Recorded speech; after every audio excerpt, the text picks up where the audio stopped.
खबर है कि सदर मुमलिकत आरिफ अलवी पुरस्रार खामोशी के बाद एक बार फिर एक्टिव हुए हैं। उन्होंने आज सुबह निगरान वजीर कानून से मुलाकात की, जिसके बाद जरा ये तस्दीक कर रहे हैं कि सदर मुमलिकत इलेक्शंस की तारीख देने जा रहे हैं।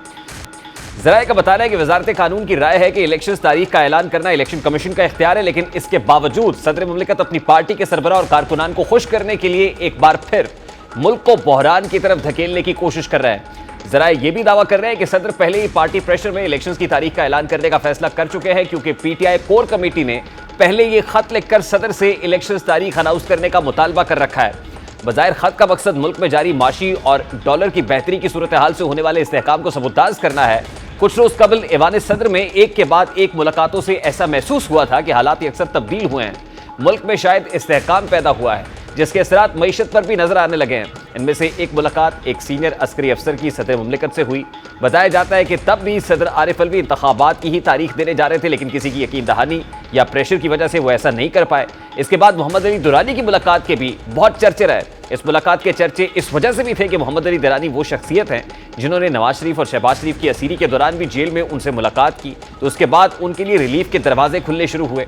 उन्होंने चेयरमैन तहरीक इंसाफ की गिरफ्तारी से कबल जमान पार्क में उनसे भी मुलाकात की। इसके अलावा ये उस वक्त भी मुतहर्रिक रहे जब चेयरमैन पीटीआई के खिलाफ अदम एतमाद पेश होने वाली थी। यह सवाल यह है कि सदर कैसे और क्यों इलेक्शंस की तारीख देने जा रहे हैं, और वो भी ऐसे वक्त में जब इलेक्शन कमीशन बराह रास्त नहीं तो बिलवास्ता इलेक्शन जनवरी के अख्ताम और फरवरी के शुरू में कराने का कह चुका है। या ये भी जानने की कोशिश करेंगे कि क्या अबूरी सदर ऐसा कर भी सकते हैं या नहीं। आज जब मुल्क गुज़श्ता माशी बदहाली से निकलकर बहाली की तरफ गामजन है और इसकी माशी बहाली के लिए फैसला कुन इकदाम किए जा रहे हैं, जिसकी वजह से डॉलर रिकॉर्ड हद तक नीचे आ चुका है, मार्केट में इस्तेहकाम आ रहा है और गैर कानूनी माशी सरगर्मियों के खिलाफ पूरे जोरों शोर से जारी है।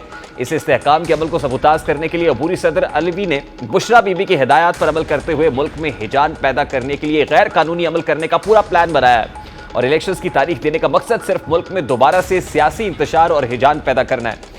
अबूरी सदर अलवी को उनकी अपनी लीगल टीम, अटॉर्नी जनरल और माहिर कानून ये बात वाज़ेह तौर पर बता चुके हैं कि वो ये काम कानूनी तौर पर नहीं कर सकते, लेकिन पार्टी प्रेशर और बुशरा बीबी की सख्त हिदायत पर वो ये काम करने का सोच चुके हैं। ज़ाती हैसियत में भी अबूरी सदर अलवी ये काम इसलिए कर रहे हैं कि उन्होंने अपने 5 साल दौरे हुकूमत में लिए गए तहफ़ का रिकॉर्ड तोशा खाना में जमा नहीं कराया। उन्हें डर है कि वो केस भी उनके खिलाफ आ सकता है। सदर अलवी की अबूरी मुलाजमत स्टॉप गेट के जुमरे में आती है, यानी वो किसी पॉलिसी पर असरअंदाज होने की पोजीशन में नहीं है। वो वफाकी हुकूमत इलेक्शन कमीशन को पॉलिसी देने का मजाज नहीं, और ना ही वो इलेक्शंस की तारीख दे सकते हैं। अगर सदर कोई भी ऐसा काम करते हैं तो इसका मकसद सिर्फ पीटीआई और फिर पीटीआई क़यादत को मुतमईन करने के अलावा कुछ नहीं, और ना ही अबूरी सदर के इस अमल की कोई आईनी हैसियत है।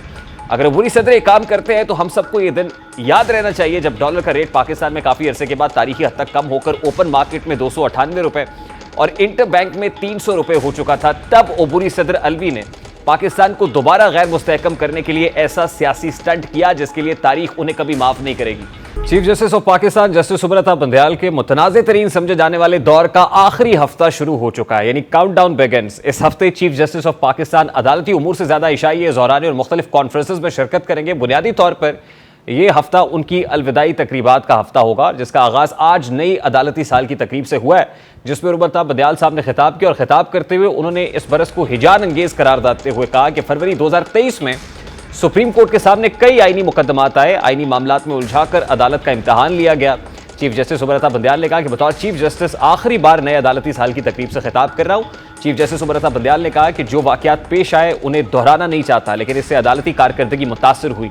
तमाम वाक़यात ऑडियो लीक्स केस में अपने फैसले का हिस्सा बनाए हैं। उन्होंने अपने खिताब में गुज़श्ता बरस के दौरान अदालत की 1 साला कारकर्दगी पर रोशनी डालते हुए ज़ेर इल्तवा मुकदमात में खातिर खा कमी ना लाने का एतराफ़ किया। उनका कहना था कि कोशिश थी कि ज़ेर इल्तवा मुकदमात 50,000 से कम हो सके, ताहम ज़ेर इल्तवा मुकदमात की तादाद में 2,000 की ही कमी आ सकी। और चीफ जस्टिस ने मजीद कहा कि तैनाती के 1 साल में सुप्रीम कोर्ट ने रिकॉर्ड 23,000 मुकदमात निपटाए, जबकि गुज़श्ता साल निपटाए गए मुकदमात की तादाद 18,000 थी। चीफ जस्टिस ऑफ पाकिस्तान की इस नए अदालती साल की तकरीब से जो खिताब है उस पर मजीद बात करेंगे। इस वक्त सीनियर सहाफ़ी इमरान वसीम साहब ने हमें ज्वाइन किया है। अस्सलाम वालेकुम इमरान वसीम साहब, बहुत बहुत शुक्रिया आपके वक्त के लिए। सबसे पहले तो ये कहेगा कि जस्टिस सुब्रता बंदयाल ने आज नए अदालती साल की तकरीब से के आगाज़ से खिताब किया, और वो उनका खिताब तो बज़ाहिर एक प्रेस रिलीज़ लग रही थी। क्या वो अपनी कारकर्दगी से जो उनके दौर में रही उससे मुतमईन कर पाए शुरका को? देखिए, जो चीफ साहब का आज का खिताब था, chief justice of Pakistan Umar Bandial साहब का, आपको याद होगा कि अभी चंद रोज पहले एक आर्डिनरी कमीशन से मुतल्लिक भी उन्होंने अपनी रिक्यूजल के हवाले से एक फैसला जारी किया था।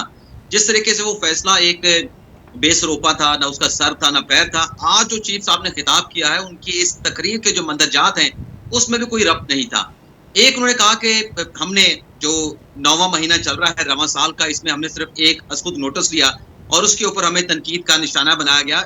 बहुत ज्यादा हमारे ऊपर तनकीद हो रही थी और साथ में कहा गया कि सुप्रीम कोर्ट ऑफ पाकिस्तान को आईनी मामलात में उलझाकर जो है सुप्रीम कोर्ट का इम्तिहान लिया गया। अब ये जो इनकी बात थी, ये अगर हकाइक हम देखें तो हकाइक के बिल्कुल बरक्स थी।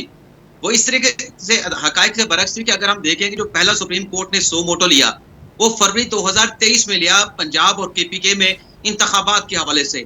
जब ये सो मोटो लिया गया, उस सो मोटो से पहले सुप्रीम कोर्ट में कोई ऐसा केस नहीं था जिसको जवाब बना के हुकूमत की तरफ से या फिर मीडिया की तरफ से चीफ जस्टिस साहब को या सुप्रीम कोर्ट को हद पे तनकीद बनाया जा रहा था। जैसे ये सो मोटो लिया गया, फिर सुप्रीम कोर्ट के अपने जज साहबान ने कहा कि हमें ये सो मोटो नहीं लेना चाहिए। पहले हाई कोर्ट में मामलात हैं, हाई कोर्ट को डिसाइड करने दिया जाए, फिर वहां से एपलेट फोरम की सूरत में अगर हमारे पास अपील आती है तो हम डिसाइड कर सकते हैं। तो जितनी भी तनकीद हुई चीफ जस्टिस ऑफ पाकिस्तान के इस सो मोटो लेने के बाद आप देखें कि कितने cases supreme court of Pakistan में आए।